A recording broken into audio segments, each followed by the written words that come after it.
The Impossible State. Islam, Politics, and Modernity's Moral Predicament. Wael b. Hallaq. For the legal, the political, and the moral. A truly positive science could never apprehend moral truths because its own premises had eliminated their ontological foundations. In a world of primary qualities, is and ought simply fell apart. All the empirical investigation in the world could not overcome this fundamental problem. No matter how many trips you make to the well, you won't bring up water with a sieve. Thomas A. Sprangens Jr. The irony of liberal reason: the political begins when I can imagine myself sacrificing myself and killing others to maintain the state. The modern state has fully arrived not when it defends me against violence, but when it conscripts me into its armed force. Paul W. Kahn, putting liberalism in its place. Yes, a cunning device of hell has here been devised, a horse of death jingles with the trappings of divine honors. Yes, a death for many has here been devised that glorifies itself as life. I call it a state where everyone, good and bad, is a poison drinker. The state where everyone, good and bad, loses himself.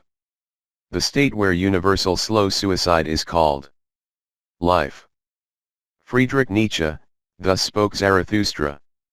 In the previous chapter, we saw that the claim of good government within the bounds of the modern state is weakened upon a closer examination of its constitutional organization. Insofar as the rule of law is concerned, paradigmatic Islamic governance has little to learn from its modern counterpart. Given that the nature of the separation between and among the legislative, executive, and judicial powers in Islam was a more accurate embodiment of the meaning and purpose of such separation and clearly superior to what obtains in the paradigmatic modern state.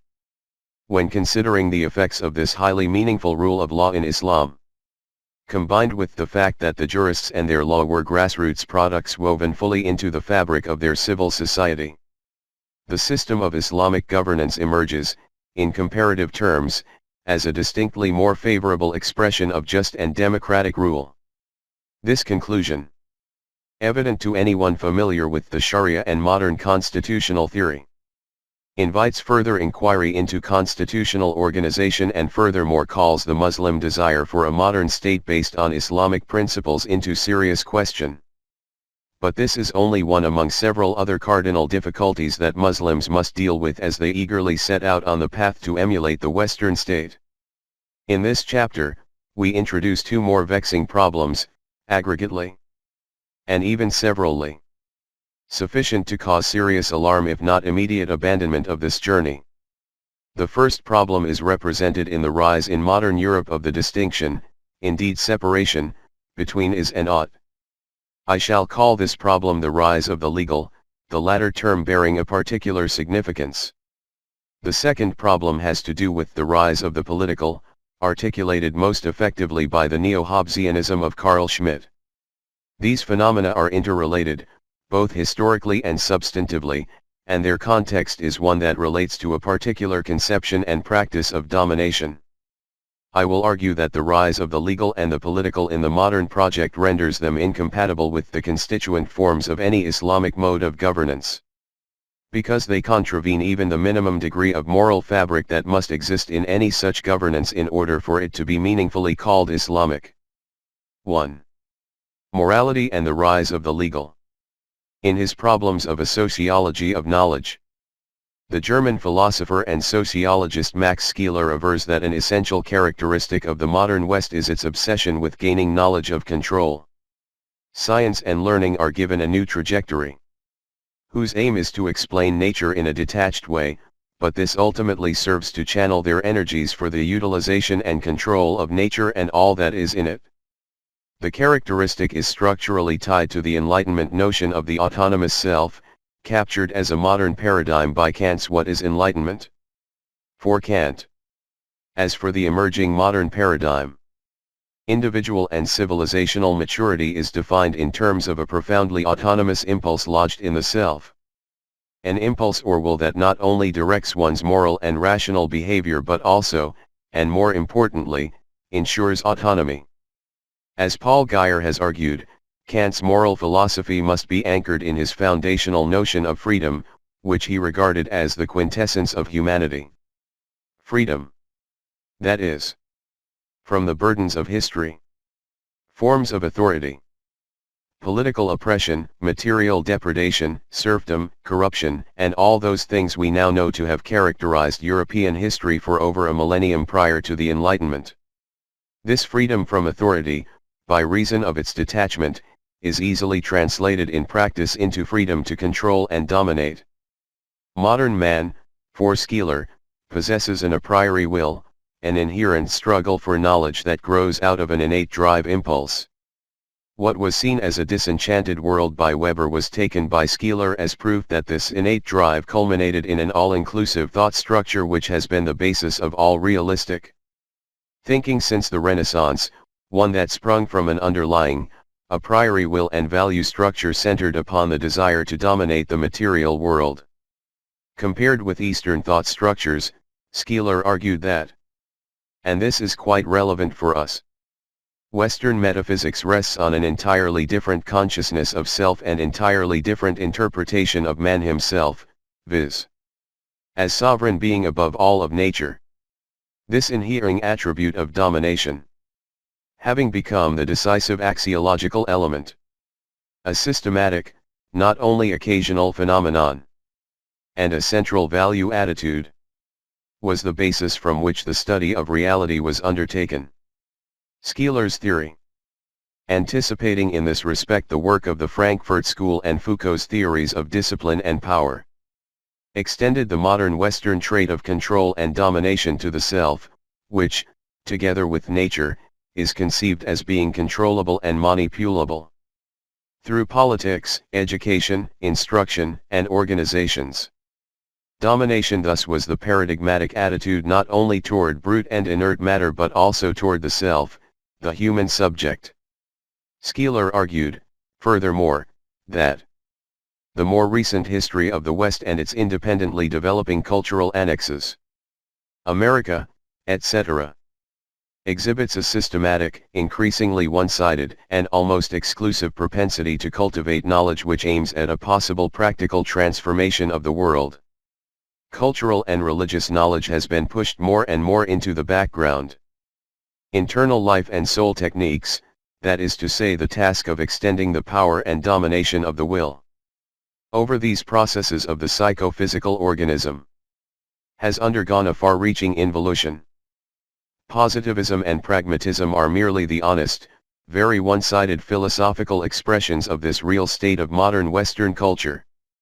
If Skeeler, along with Bacon, Vico, Nietzsche, Foucault, and the Frankfurt School thinkers, among others, is right that the modern system of Western knowledge is programmatically geared to the service of power, discipline, domination, and transformation of the world, then to know, stricto sensu, is to engage in power and in transforming the world.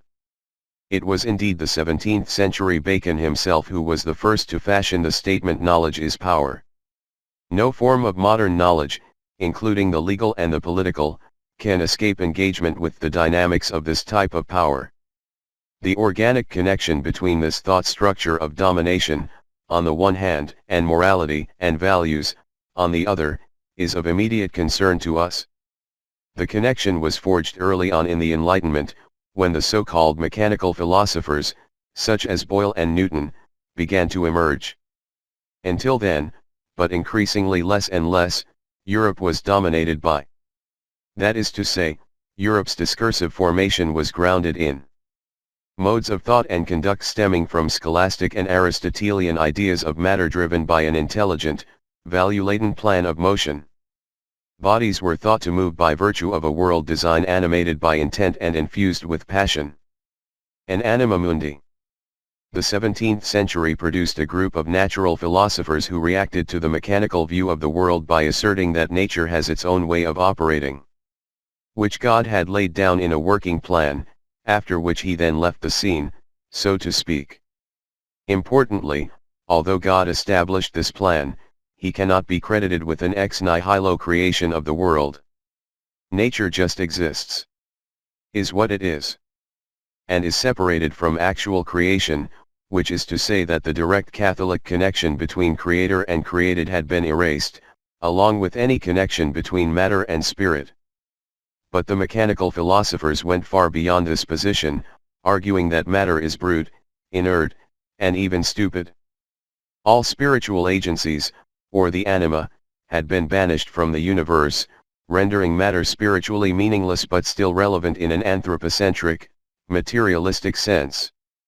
If matter exists in a brute and inert form, then the only reason for its existence must be that of its service to man.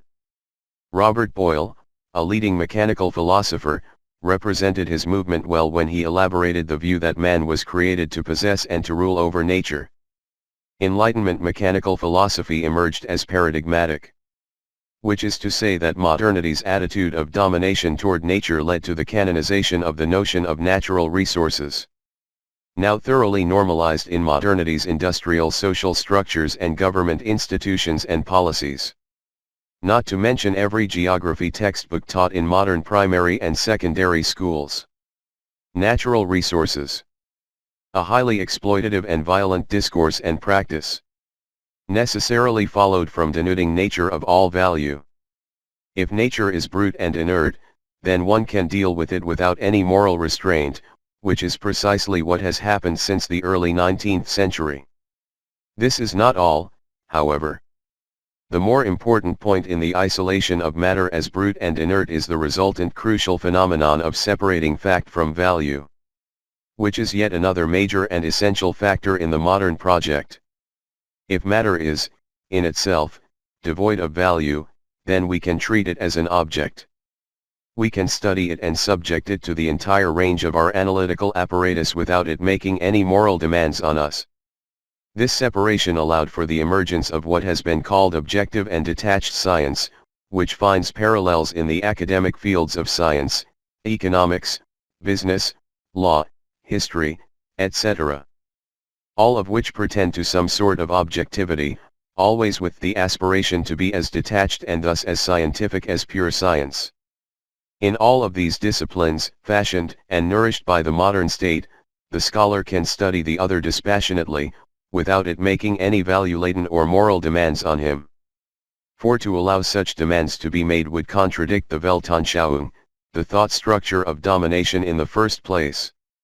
The modern state and its sovereign will, represented in the law, was not only an integral part of this Weltanschauung but also one of its chief architects. By the beginning of the 19th century, when John Austin was writing his famous lectures on jurisprudence, the state had become such a dominant legal reality that any respectable consideration of jurisprudence had to take serious account of the state's politico-legal project. This accounting for the state's role was of course already present in Hobbes, who had argued that the only source of the law is the will of the sovereign. Law can achieve validity only by virtue of a government that has the power to command and to declare the law to be valid. If English judges make law, Hobbes asserted, it is by virtue of the fact that their legal findings and discoveries unravel the sovereign's will to power. This was the beginning of the notion of political sovereign will. Furthermore, and as added background to the later rise of analytical positivism, generally regarded as having been founded by Austin himself, Hobbes considered the standards of ethical judgment to turn on man himself, not on an active agency of a cosmic order or divine plan. Moral rules are discovered by human reason, dictated by considerations of the well-being of society, of the importance of preserving life, and of curbing violence by one man against another.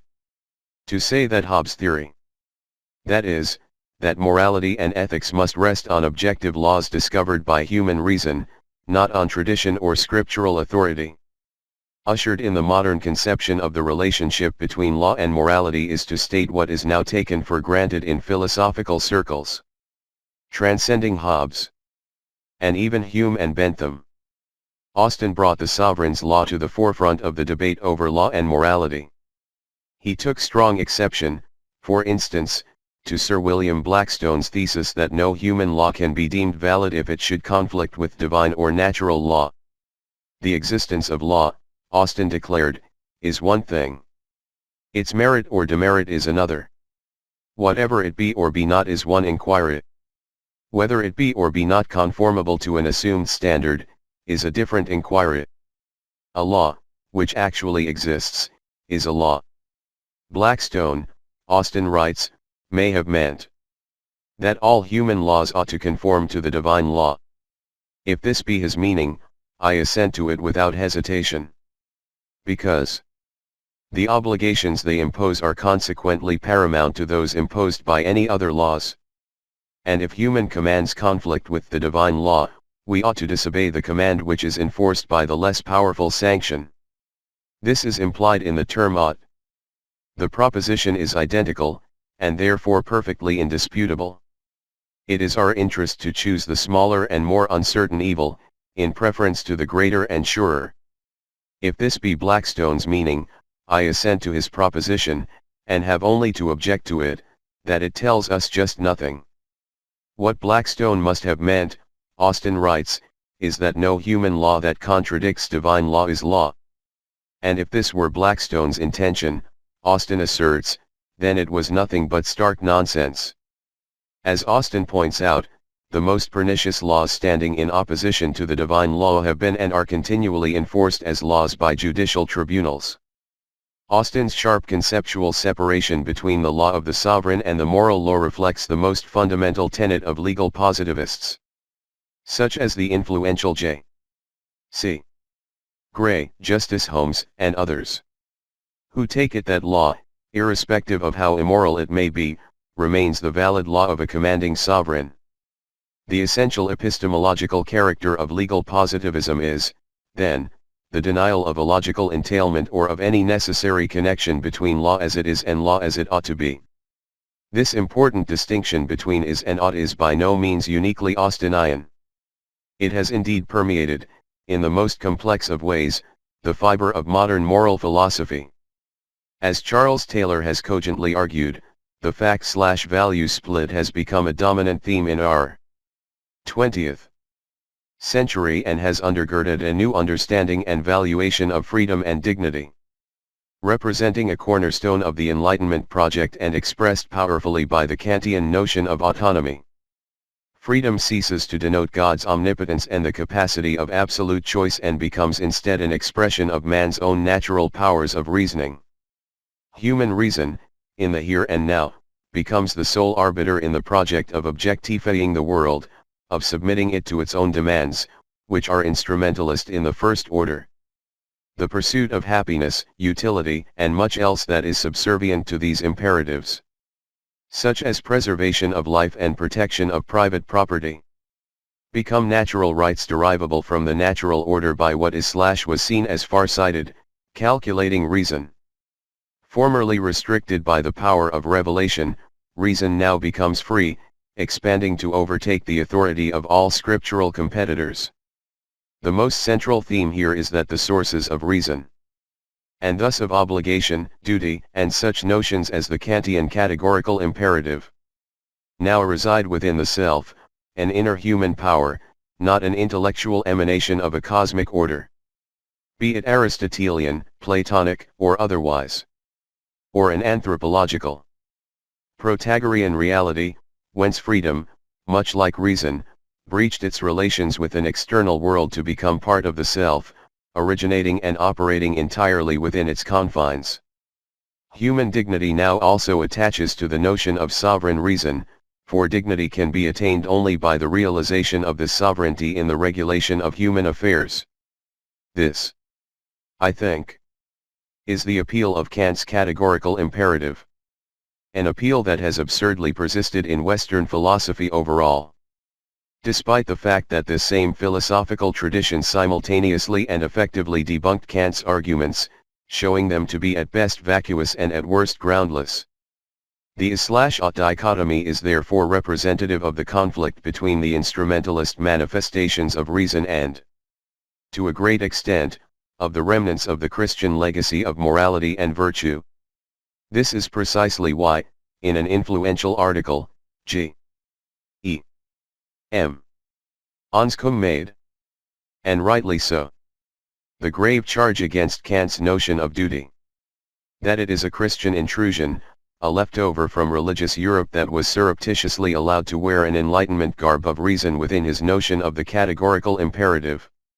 What Anscombe argued in philosophy, Carl Schmitt, as we will see, argued in politics. The is/ought distinction, as Nietzsche recognized, is the outcome of particular historical circumstances, of a certain philosophical development that has given new meaning to the notions of dignity, freedom, and reason.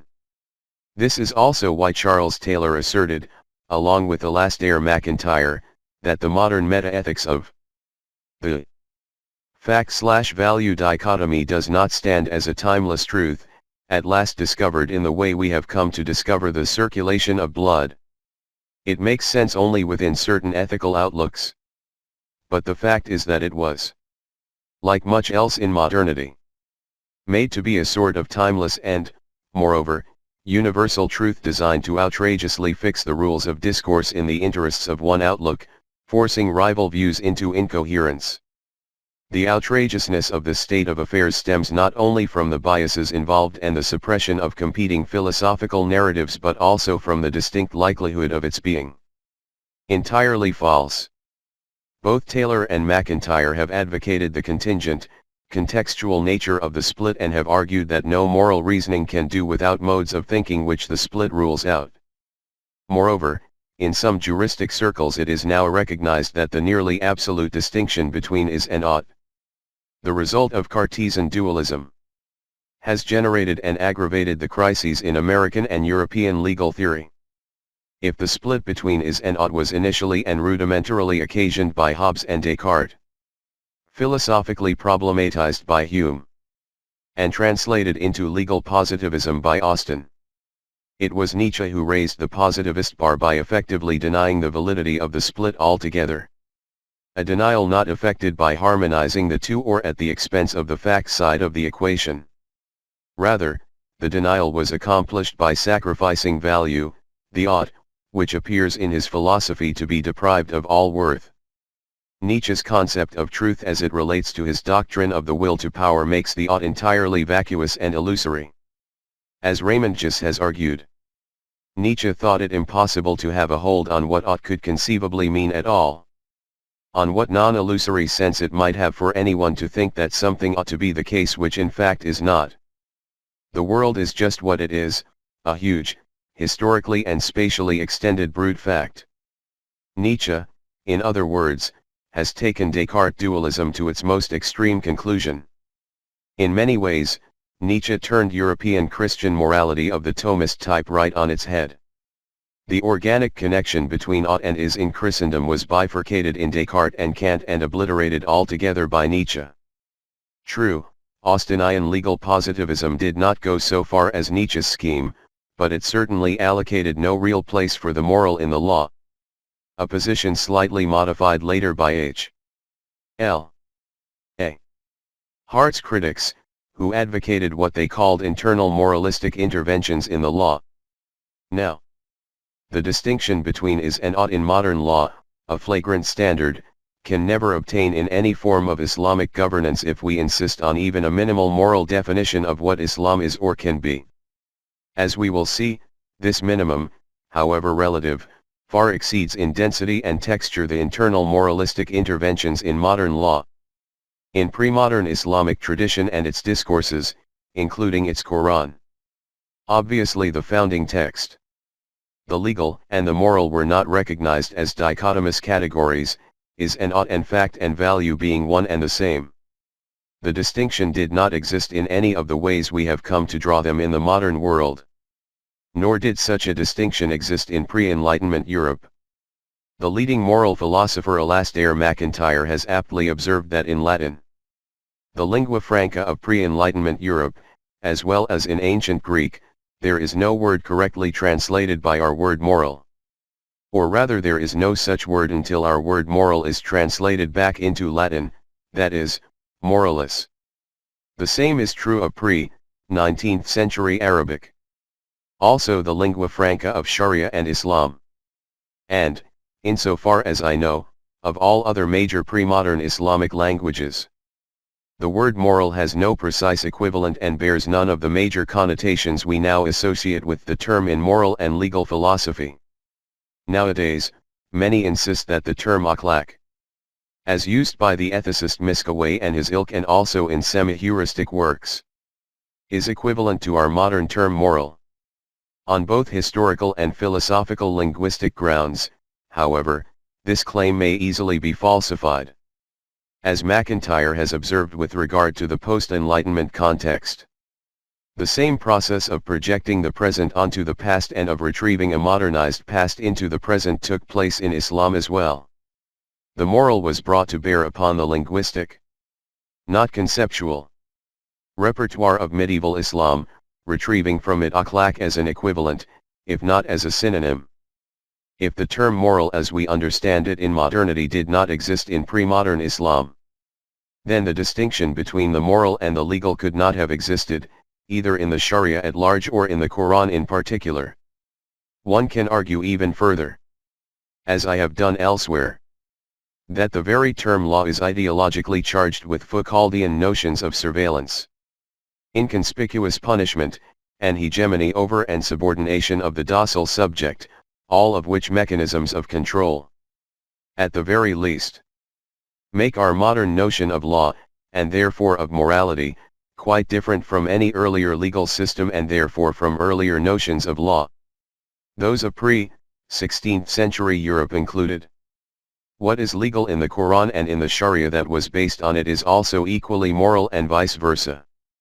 In fact, we might even reverse the modern bias and argue, conceding for the moment to modern vocabulary, that the legal was an organically derivative category of the moral, the latter being the archetype. Accordingly, to understand this moral archetype, we must uncover the massive legal contributions of the Quran to the formation of Sharia and hence to the fashioning of Muslim subjectivity. We must understand and appreciate its moral message and moral structure as integral to, and as enveloping, its legal conception and discursive practice. The Quran, singularly retaining immense religious value for modern Muslims, has from the beginning provided Muslim believers with a cosmology entirely grounded in moral natural laws. A cosmology with perhaps far more persuasive power than any of its Enlightenment metaphysical counterparts and one that had powerful and deep psychological effects. The Quranic moral arsenal was thus embedded in a holistic system of belief, in a cosmology that comprised a metaphysic. In fact, it may be argued that this cosmology was itself part of an enveloping moral system that transcended the categories of theology, theosophy, and metaphysics. In this broadest sense of cosmology, we might argue that the Quran offers no less than a theory of cosmological morality of the first order, which is to say that Quranic cosmology is not only profoundly moral but is also itself constructed, both in form and content, out of a moral fiber.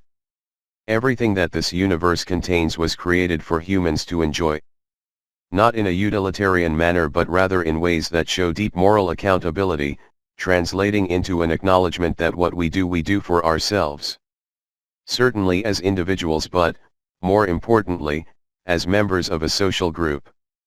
Actions, therefore, have universal consequences despite our, and their own, ephemeral existence. The Quranic narrative of creation, which bears upon the modes of human action and behavior, is single-mindedly geared toward laying down the foundations of moral cosmology. The heavens and the earth were brought into being according to the divine principle of truth and justice. Act. Surah 39. 5, among many others, announces here. A strong conceptual connection is forged with the profoundly significant declaration, made in the same surah 2 verses earlier, that the Quran itself was likewise revealed on account of the same principle of justice. 39. 2. The message of the Quran, destined to a human society, is therefore an extension, if not an integral part, of the entire project of creation, sanctioned, moreover, by the same rules and principles. Yet God's creativity is not only about bringing into existence the colossal and magnificent universe ex nihilo but, more often and ultimately, about his secondary laws of generation and corruption.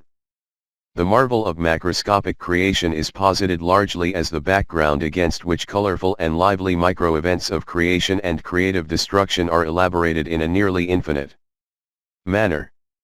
Here, the physical world is not a scientific sight subject to cold and bland rational explanation and calculation, but rather a natural world saturated with spirituality and psychology. One wholly subservient to moral actions taken by the very humans that were created by God. If mountains tremble, seas split, and nations are abruptly wiped from the face of this earth, it is all because of moral failure, or, at least, because of morally precipitated laws of nature. The same is true of the rise and setting of the sun, the boon of plowed fields and good earth, famines, earthquakes, storms, and the consequent devastation of the earth's produce. Everything in the universe runs with an appointed term. Kulan yadri ila ajalan musama. A term whose end arrives with the day of judgment. The day of reckoning, when the divine scales will weigh, for everyone, even the smallest acts one had performed, those atoms of good that will be measured against the atoms of evil. The Quranic laws of nature are thus moral and not physical. They are set in motion for explicable, rational reasons, but these reasons are ultimately grounded in moral laws. If things come into being or evaporate into nothingness, it is because the moving force, the philosopher's prime mover, is determined by the moral design. The entire enterprise of creation, recreation, and death, that is, the series of laws governing the operation of the universe, is specifically designed by divine munificence and power for the single purpose of challenging humans to do good.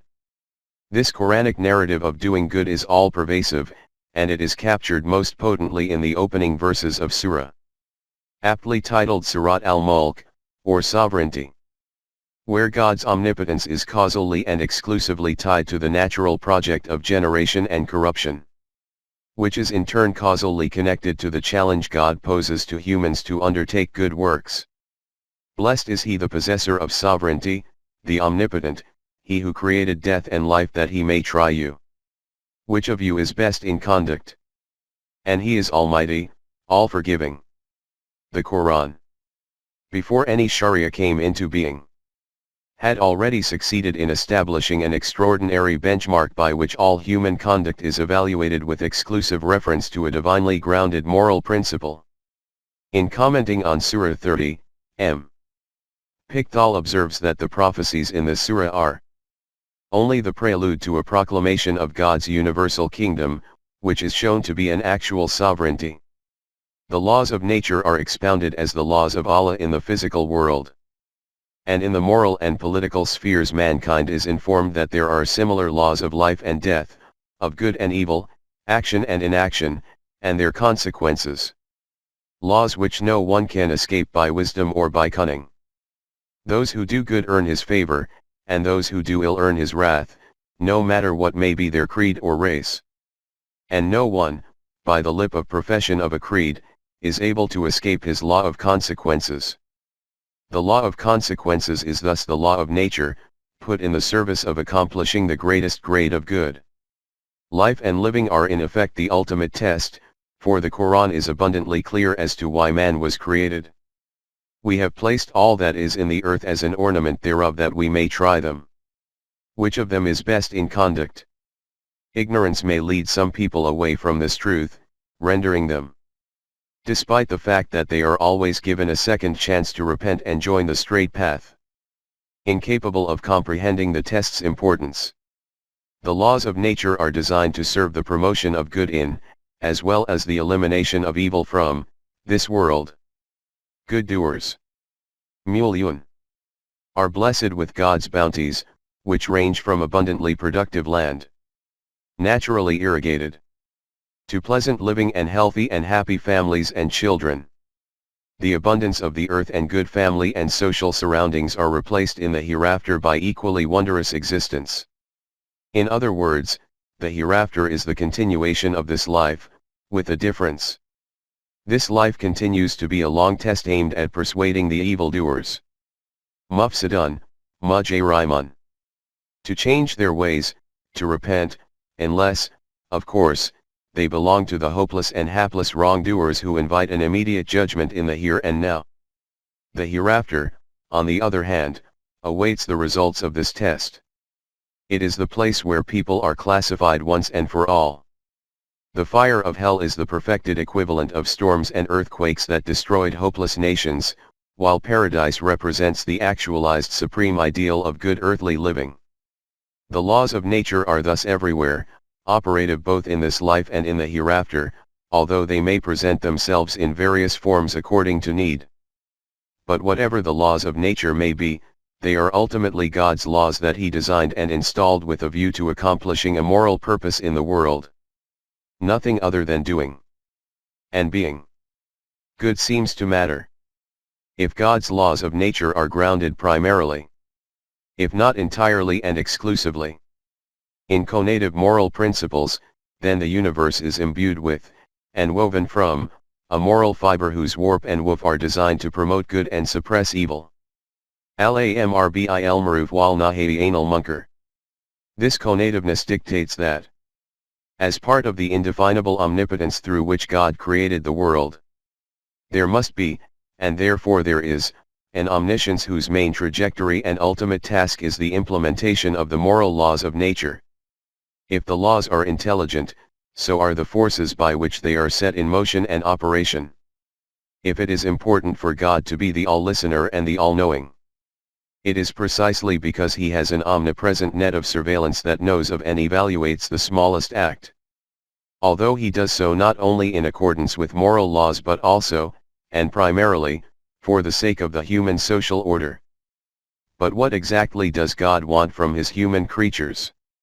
Why does He repeatedly urge them to believe in Him? What does it mean to believe, or to be a believer? Mu'min. In the first place, answers to these questions are answers that the Sharia jurists arrived at, which explains the obvious fact that the ethic of the Quran not only pervaded the Sharia but also constituted it. To begin with, being self-sufficient and all-powerful, God does not really need humankind, although, strikingly, He is explicitly grateful. Shakur. For their good deeds. This gratefulness, which stems from His kindness and mercy, Rama, should not be mistaken as a reflection of any favors that human beings do for Him.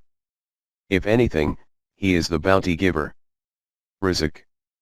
Who has honored the children of Adam and who carried them on the land and the sea, giving them distinct preference over many of those whom He created. All forms of human subsistence, indeed, their very existence, are owed to Him, to His boundless mercy and giving. The Quranic God expects humankind to be appreciative of His blessings and all that He created for humanity to enjoy and cherish. What He dislikes is not only a lack of appreciation but also misconduct and abuse. Again, of these gifts and blessings, such misconduct and abuse are indeed expressions of this lack of appreciation. Those abusers and, therefore, deniers of God's graces and bounties are the oppressors. Agun, Kafirs. As Izutsu has convincingly argued, the conceptual derivatives of K, F, R are among the most outstanding vocabularies in the Quran, with a semantic field that engenders the deepest and richest relationship to the concept of belief. Iman. Another central Quranic concept. To be a kafir, a non-believer, is to deny God's good works in nature, to deny the blessings. Niyam. Sing. Nima. That humans live by and experience in every moment of their existence, and to behave badly toward other people and things, which is to say that one is behaving badly toward God's work and creation. Human beings thus owe God the duty of genuine appreciation.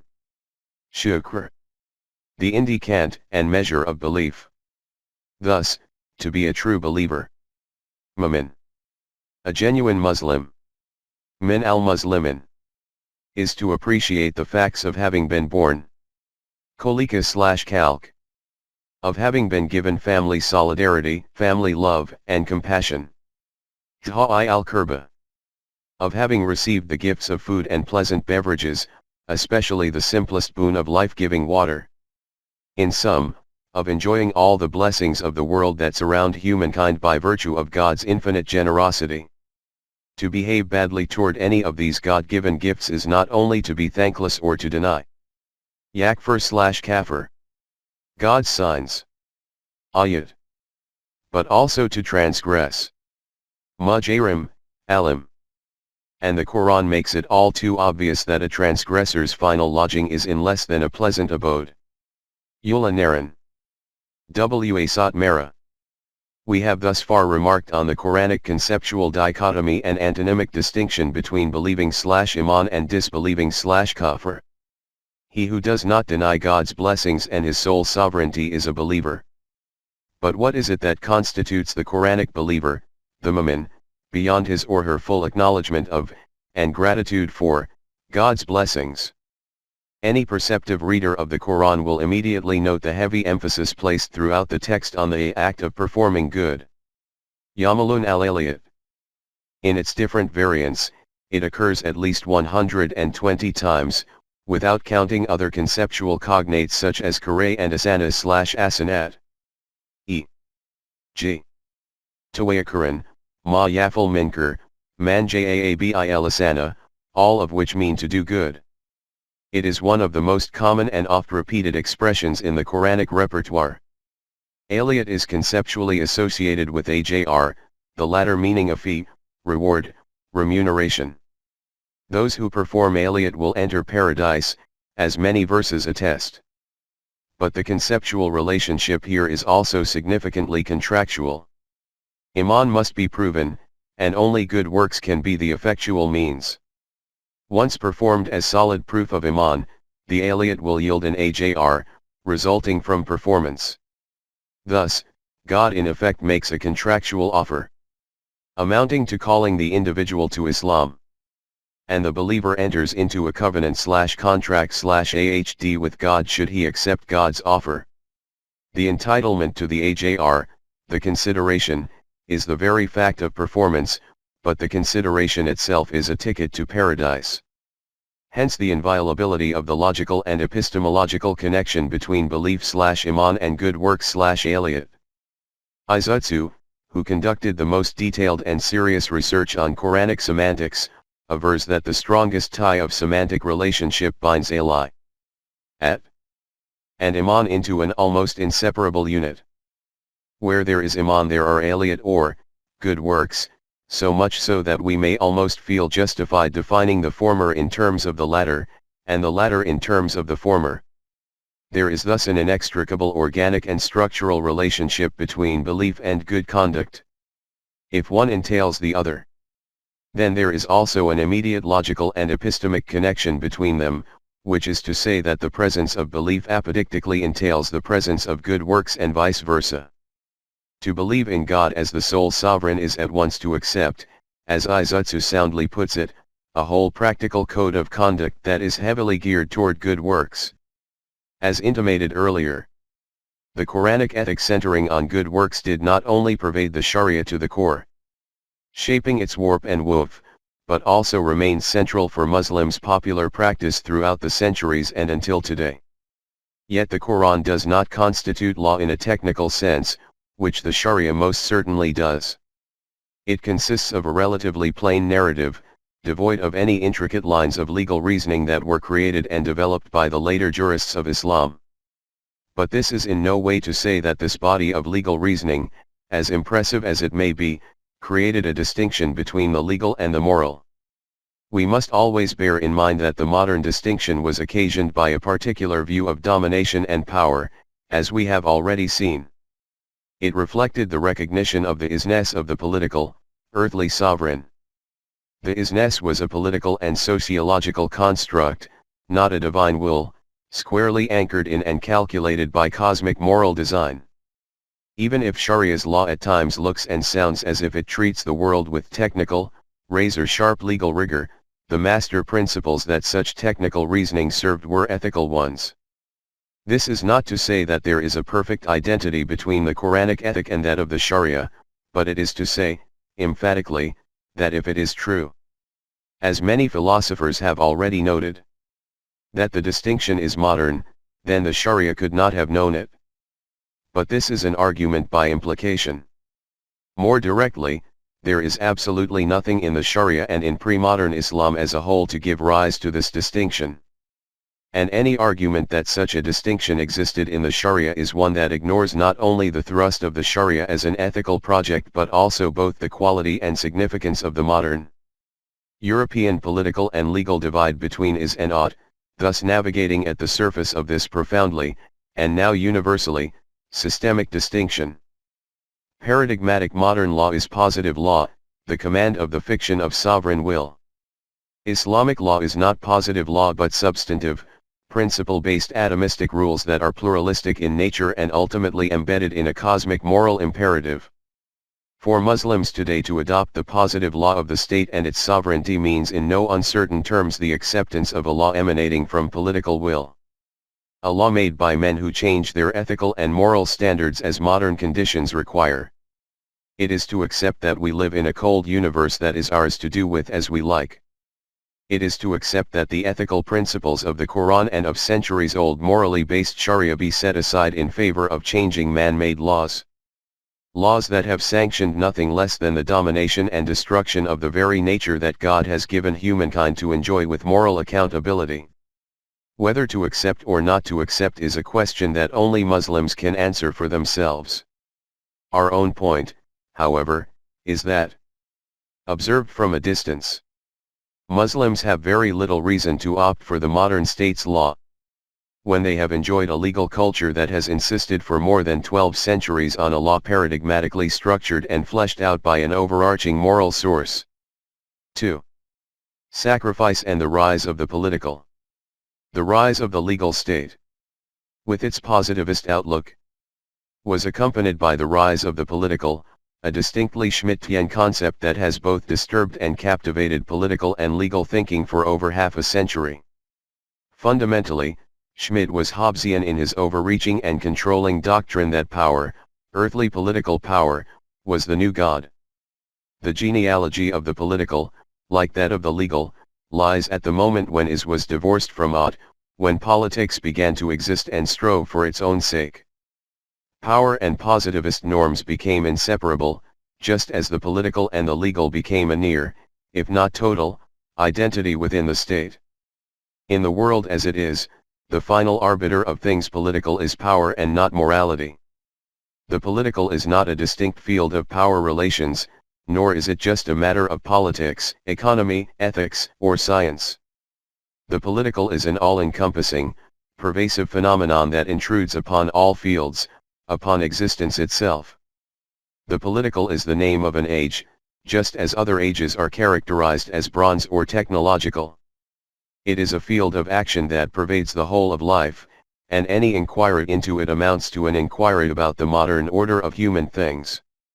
The violent nature of the political, exclusively and specifically framed within the theoretical context of killing or being killed, allows it, nay forces it, to draw on all other fields for support, subsuming them in the process. Violence constitutes the main and most reliable source of power in the realm of the political. The political is therefore the highest manifestation in the modern project of the separation between is and ought and between fact and value. More than the modern legal and ethical spheres. Two fields that struggle, however unsuccessfully, with notions of justice and moral good. The political is exclusively and adamantly concerned with what is, with the Nietzschean world just as it is, a huge, historically and spatially extended brute fact. The quintessentially defining feature of the political is the distinction between friend and enemy, a distinction that shapes the form and content of politics. The distinction also gives the political its status as an autonomous sphere and a central domain, subordinating all else, since it is about life and death. In other words, the political arises precisely at the moment the distinction is born. When a society begins to conceive of its existence as one of violence and war, as being in a state of nature where survival is constantly at stake. The political is the most intense and extreme antagonism. And every concrete antagonism becomes that much more political the closer it approaches the most extreme point, that of the friend-enemy grouping. Violence and enmity are the substrates of the political as well as its potential, but the distinction of friend-enemy is its ever-present and realized constitution. Violence and enmity may subside and rise, but the distinction is both omnipresent and always materialized. That violence and war erupt at times but not always does not make the exception any less an overarching and imminent reality. For it is from this state of exception that the political not only derives its meaning but finds its own raison d'etre. Political behavior is thus shaped under the spell of this state of exception, and, being autonomous, the political defines and colors all other spheres of human action. Although Schmidt's concept of the political is profoundly Hobbesian, he differs from Hobbes in one important respect. Whereas Hobbes was largely concerned with the internal body politic and with developing a theory of earthly sovereignty, Schmidt is mainly interested in the outer realm of the body politic, where one fighting collectivity of people confronts a similar collectivity. The state for him is only one player in the field of the political, although he does not doubt that it remains the most central one. The state is not only the sole subject of politics but also its bearer. This being the case, the Schmidtian political is a fruitful site of analysis, especially in the context of the relationship between the state as the most significant location of the political and the citizen. The citizen is a multilayered concept. We will deal with one significant psychological aspect of the concept in the next chapter, but another political aspect we must discuss now. We take it for granted that no one can live outside of citizenship, for no one can find an independent space outside of the state. There is no neutral site between one state and another and nothing that allows a human being to be just a human being, one without political, state-based affiliation. The citizen therefore is as much of the state as the state is of the citizen. They are as conceptually linked with each other as the implications residing in the concepts of parent and child, since one demonstratively entails the other. Furthermore, while it is immaterial for us to decide on whether nationalism is the cause or effect of the Schmidtian ontological distinction, it does matter for us that if the nation-state is by definition made of the nation, then the citizen, who makes and is made by the nation, at least logically and fictionally, squarely belongs to the state. It is a key concern of ours, in this chapter and the next, that the modern subject is by definition a nationalized entity, a subject that identifies with the nation as a way of life. If the state is the location of the nation, and if nationalism is a defining form of politics, then the citizen must be comfortably located within the political. To be a citizen therefore is to conceive of oneself as the site of the political as a way of life. It is also to identify the self with the state as the sovereign representation of one's nation. The citizen constructs the political meaning of his or her citizenship by virtue of accepting and absorbing, well nigh as a second nature, the meaning of the state, of territory, and of the greater family, the nation. One implication of this epistemic psychological assimilation is that it is inherent to the citizen to view the self, his own citizenship, as possessing the capacity to sacrifice himself for the state. The conception of this capacity is inextricably tied to the Schmidtian distinction, since, as Kant put it, only the political has the power over life and death. The political begins when I can imagine myself sacrificing myself and killing others to maintain the state. The modern state has fully arrived not when it defends me against violence, but when it conscripts me into its armed forces. The full meaning of citizen and citizenship is therefore not one that emerges by virtue of birth or a formal affiliation with the state and its nation, but rather one that constitutes itself by the readiness for self-sacrifice. This readiness is taken for granted by the state. It is a potential that is embedded in the nation qua nation and in its members as citizens. Schmidt summed it up in horrifying terms when he wrote, "With each newly born child a new world is born.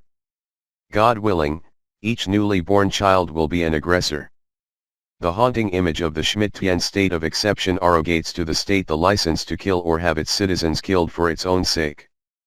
But this killing, as Kant argued, can never be justified on the grounds of any moral calculus. The fundamental moral message of the West is that there shall be no killing. Thou shalt not kill.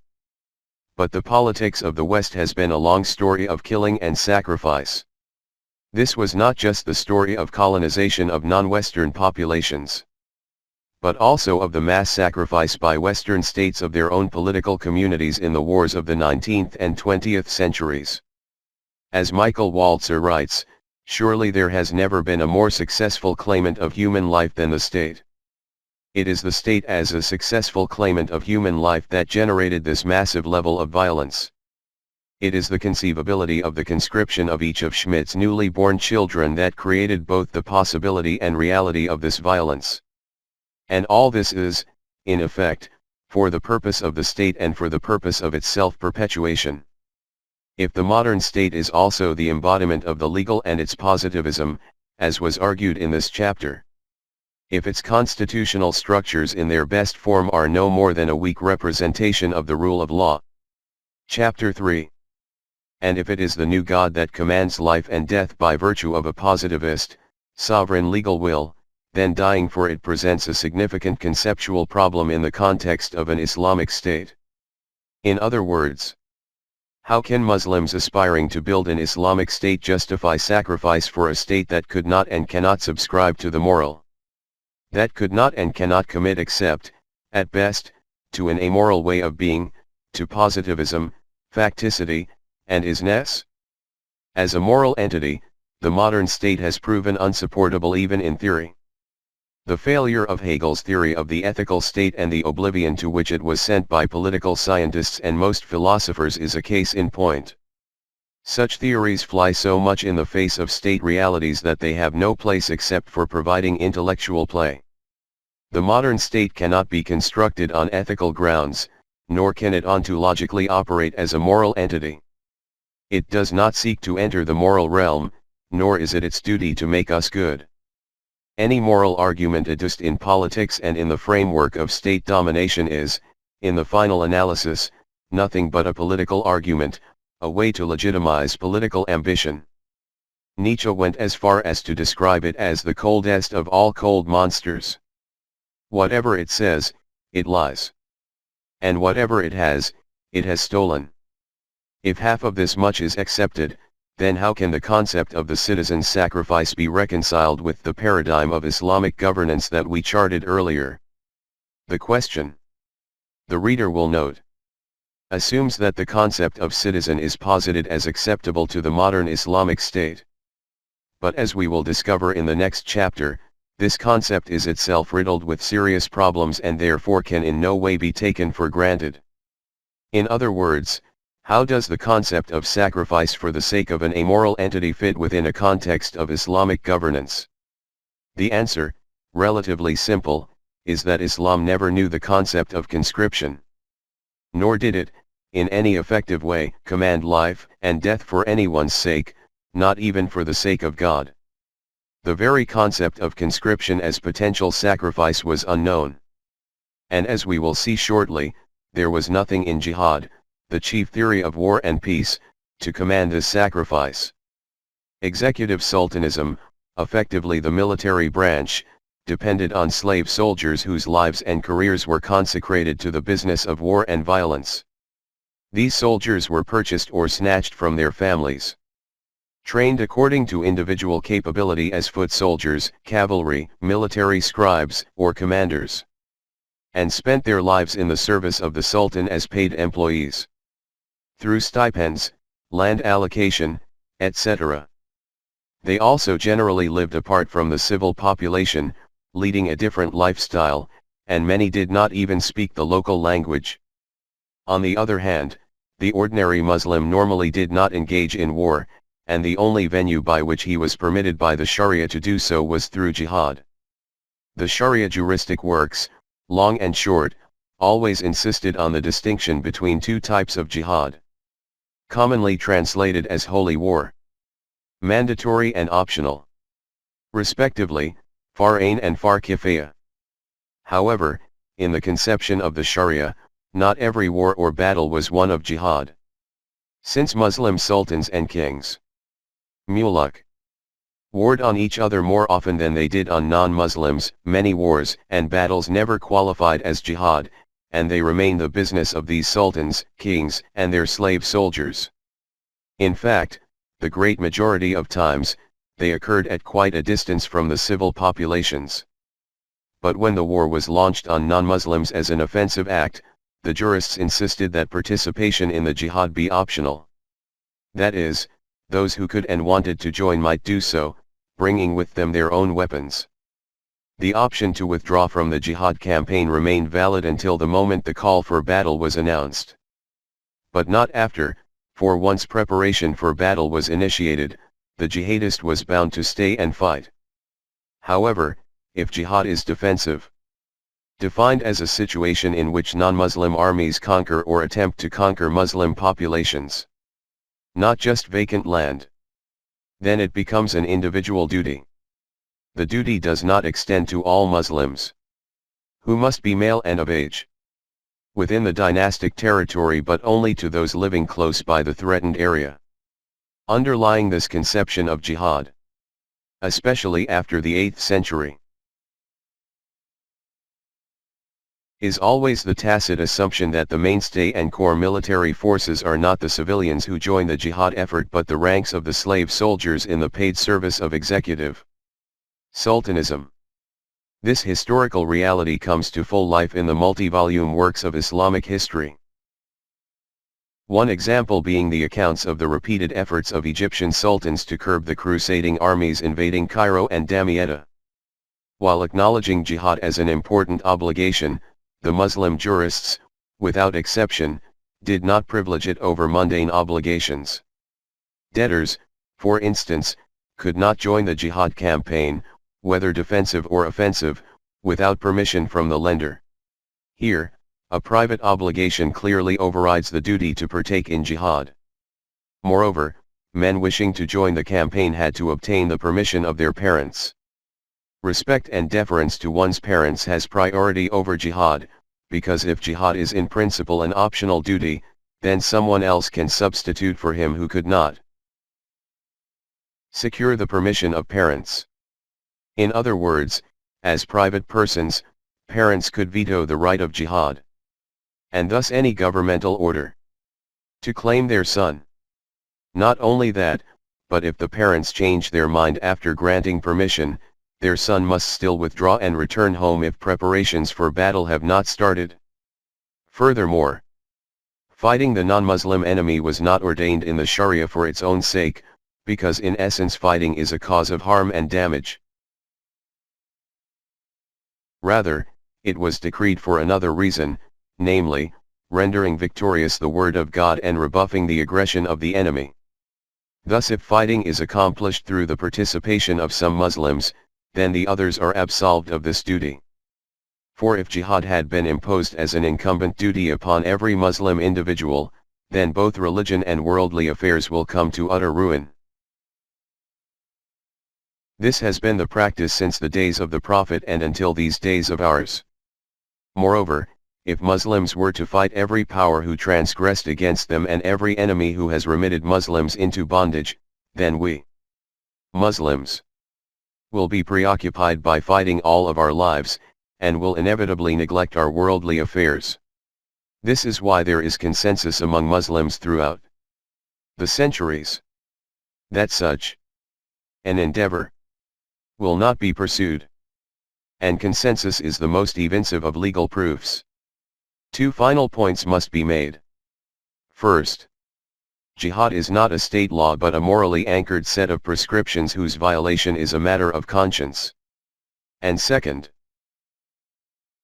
even when jihad is deemed obligatory on every adult male Muslim, the obligation remains a moral one, and thus there is no prescribed earthly punishment in the Sharia for refusal to join the war effort, except for the threat of losing credit in the hereafter. This is a far cry from the modern state's punitive measures intended for those who refuse conscription, not to mention deserters.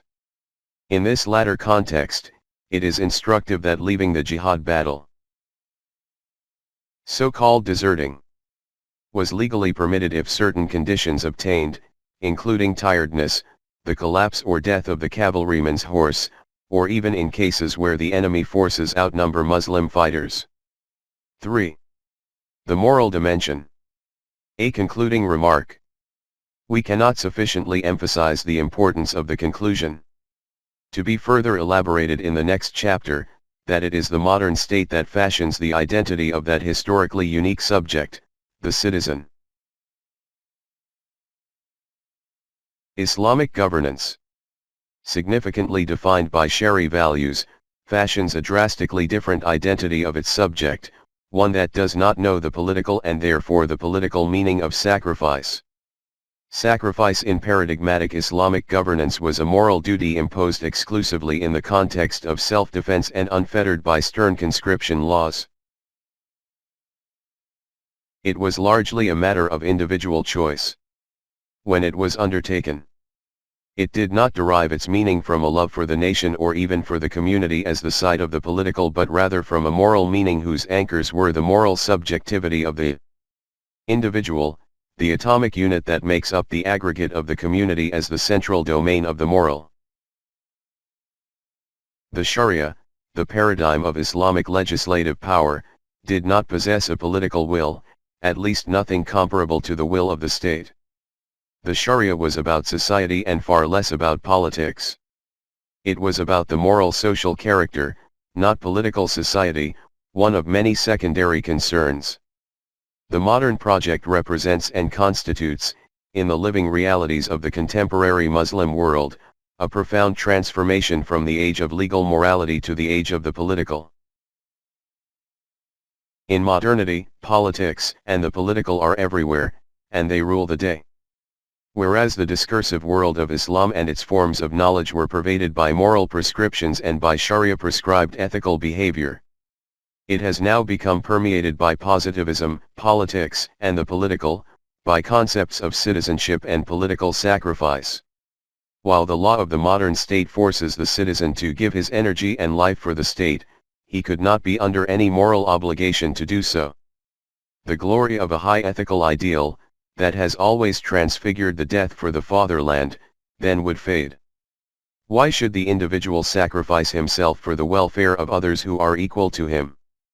The answer to this question cannot yield any sense without seeing the citizen as a subjectivity fashioned in the service of a state that was not only made of war but also one that perpetuates it. In the process marshalling the citizen to offer the most precious sacrifice. The controlling interrogative syllogism here is: if the state can only recognize facts and the is constituted as it is by a world largely devoid of value and moral impulse, and if the state draws through the law on its citizens' lives and energy to fight for and in this valueless mundus, then does it mean that the citizen sacrifices himself for the sake of a state that knows no value, no moral imperative, and no good beyond its own? This is a question that contemporary Muslims must face, squarely and without mitigation, although Muslims, as we will continue to see, do not face this question alone.